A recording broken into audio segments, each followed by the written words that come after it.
A longtime film director calling Buffalo a rising star in the industry, and I spoke with him about why he loves our city so much. When you look around Buffalo, what do you love about it? I love the mix of architecture. I mean, you have these buildings that were like this, built in the turn of the century. Film producer Michael Mailer says Buffalo's rich architecture is one of the reasons he chose the Queen City for his latest feature film, The Panic. They're just so grand, and I love old architecture. And then you have some more modern stuff, which I think is also interesting. I find the city to be very compelling. And you were saying that you feel like Buffalo is kind of the rising star of the movie industry. It's definitely on the radar of Hollywood and certainly filmmakers in New York City and neighboring states. I predict it's going to get very busy here very fast. People are starting to talk about us more? Absolutely.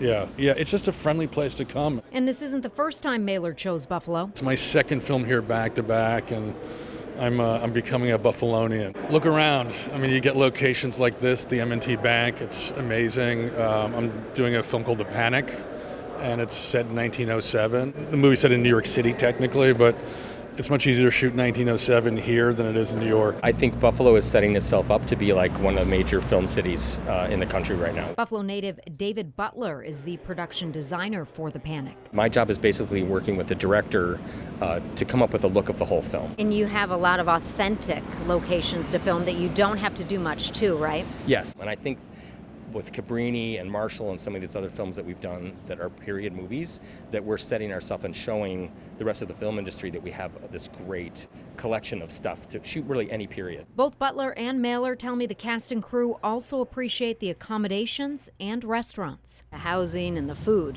The housing and the food, yes. I'm staying in this great Victorian house that I rented. I'm not yet quite ready to start house shopping, but who knows, on the next one maybe. Leah Lando, 7 News. I'm Leah Lando in Orchard Park talking with a couple that you may recognize from social media, Buffalo Lovebirds. Well, tonight they are sharing a very personal journey in hopes of encouraging more people to get screened for colon cancer. After spending just a few minutes with Lindsay and Bo Riggs at their home in Orchard Park, it is clear to see why they call themselves the Buffalo Lovebirds. Right at a bar. Love at first sight. He was a fun guy. Yeah. Yep.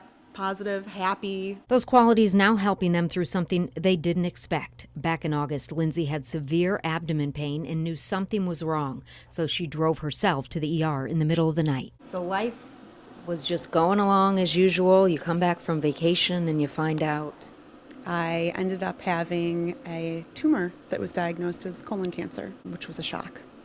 History of colon cancer in your family? None at all. What was going through your mind when you found out? You both said you're positive people, so you try to maintain that positivity, but this must have been challenging. Yes. It was like my world turned upside down, and I felt like I was out of my body, like I was in a movie, and it wasn't real.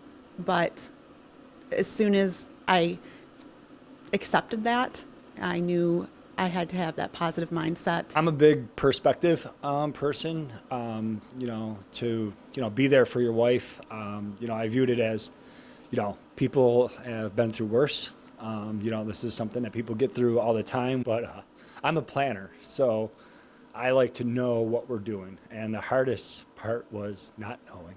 So that was the hardest part, was like figuring out what the next steps were. Lindsay is currently undergoing chemotherapy treatments, and the couple sharing this journey with their thousands of followers to raise awareness about colon cancer while urging others to get screened. If others are going through something like this, it's mindset. You have to lean on your people, and you'll get through it. You will. You'll be in good hands, and you'll be able to get through things. Leah Lando, 7 News. I'm Leah Lando at Kelkenberg Farms with Mrs. Kelkenberg and Charlene getting a lesson on raising chickens. Imagine waking up in the morning, you need eggs, but you don't have to go any farther than your own backyard. So I have 14 chickens in here, 1 rooster, 13 hens. Charlene Spoth owns a Kelkenberg Farm of Clarence. Her family always has plenty of eggs thanks to their backyard chickens. And how do you know that your chickens are healthy? It's by observation. So knowing what their normal routine is, when you come in, they should come and be curious. Charlene says chickens need at least 14 hours of light a day to lay eggs, and you can use artificial light to trigger their brain to say, woo, we gotta lay eggs. So for people watching who are thinking of getting their own chickens, do they need a structure like this? Thank you. Oh, I think so. Well, they need a structure. You can see it's pretty basic. This isn't insulated, but I have enough hens to keep them warm. How much is it to buy a chicken? You can buy them locally, just $2 to $5 a chicken as a chick. We have a small flock of our own chickens here that we raised to talk about farm to table. Sarah Miller is an education manager at Buffalo Niagara Heritage Village, where they offer classes on raising chickens. Usually you can buy chicks in like packs of 6 because you never want just one. They are kind of a more social animal. Have you noticed more people interested in things like raising their own chickens to produce their own eggs? Yes, definitely. I would say we get at least probably 15 to 20 people attending our class. With the rising cost of eggs at the grocery store, a lot of people are looking for other ways. When you factor in the cost of the feed, the cost of the chicken, the cost of having a place for the chicken coop, does it all make sense? Is it more affordable that way? Actually, that is a great question. I would say in the long run, yes. Go ahead, pick them up, and we can put them right in the carton. Then she either uses them for her family, or when the farm is open, she sells the eggs. So we'll open about Easter this year, and we're open through October 31st. And So you'll start selling eggs then. I'll start selling eggs then. And $5 a dozen? Yeah, that's what it was last year. And as long as her chickens are healthy and supply is up, she doesn't plan on raising prices. Leah Lando, 7 News. They cleaned my teeth. They're washing and cleaning. How do they feel now? Good. Let's see your big smile. More than 100 kids showing off their newly polished teeth after the 24th annual Give Kids a Smile Day Friday, kicking off National Children's Dental Health Month. Kids got oral health treatments and a lesson in caring for their teeth. Why is it important to brush our teeth? Because we got to brush our teeth when we go to school. And what about eating candy? Is that good? No, Why? but it's not healthy. What is healthy for your teeth? Fruit. Dr. Dion Wells is a clinical associate professor at the School of Dental Medicine. She says Give Kids a Smile Day offers so many kids access to dental care they might not otherwise get. So many people are afraid of going to the dentist, and so many people need to go and are not going. So it's access to care, but not just care, it's access to friendly care. To date, UB has treated more than 10,000 children thanks to Give Kids a Smile Day, an event filled with special surprises, including a visit from the Tooth Fairy. I'm the Tooth Fairy, and this is my friend the Molar Bear. What's your name? Kingston. Kingston, it's nice to meet you. Have you ever gotten a wiggly tooth? Yes. What did you do with your tooth after it fell out? I put it under my pillow. And did I come and give you a prize or something afterwards? Yes. Are you excited to be here today? We're so excited to have you. Kids and parents excited to make this fun trip to the dentist. I think this is a really cool thing that they put together. It's just such a neat experience to be encouraged to be caring for our teeth. So what have you been taught about what you can do to make sure that your teeth stay healthy? Brush your teeth every day, twice. Floss your teeth every day, once. Show us your smile.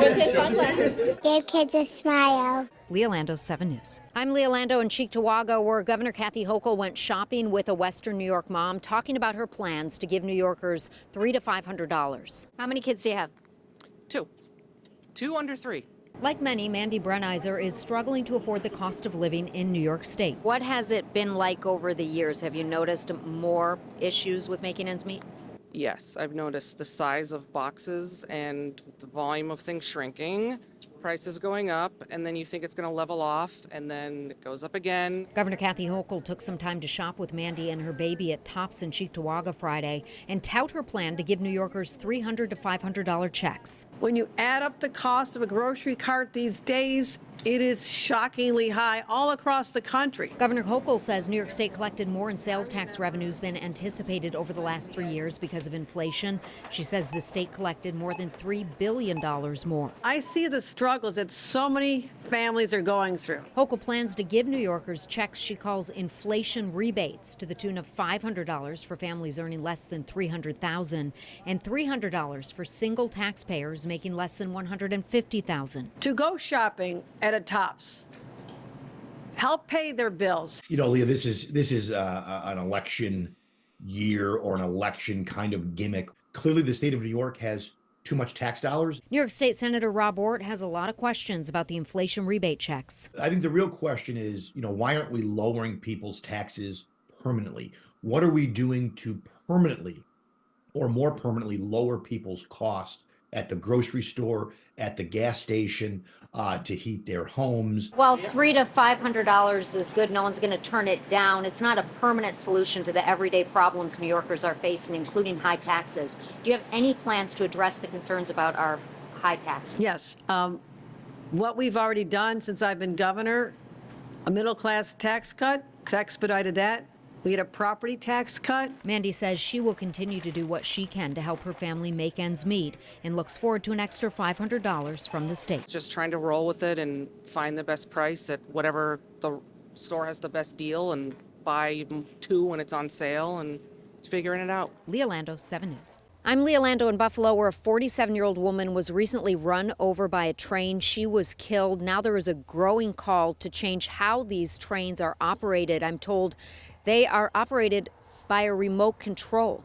These trains are operating without anyone in them, not even a single person? No, there's nobody in there. There is no longer a locomotive engineer in there. James Lewis has worked in the railroad industry for 48 years. He tells me most of the CSX trains operating in our area do not have drivers on board. As you can see, as this one goes by, there is nobody there. They are controlled by a person that's on the ground that is up to a quarter mile away, who controls it with a remote control box. Any sort of sensor around this train? No. These tracks in Buffalo run right through neighborhoods, and James tells me they carry everything from mixed freight to hazardous chemicals. This area has never been fenced in my career out here at all. It's sad because this is their playground, their backyard in here. You may recall in July of last year, an 8-year-old boy lost his leg after being hit by a train while playing near his home on Wick Street. On his GoFundMe page, his family explains, at the end of our street, there is a wide opening that leads to the train tracks. There is no signage and no barrier. Just down here a little ways, you got Stanley Falk School.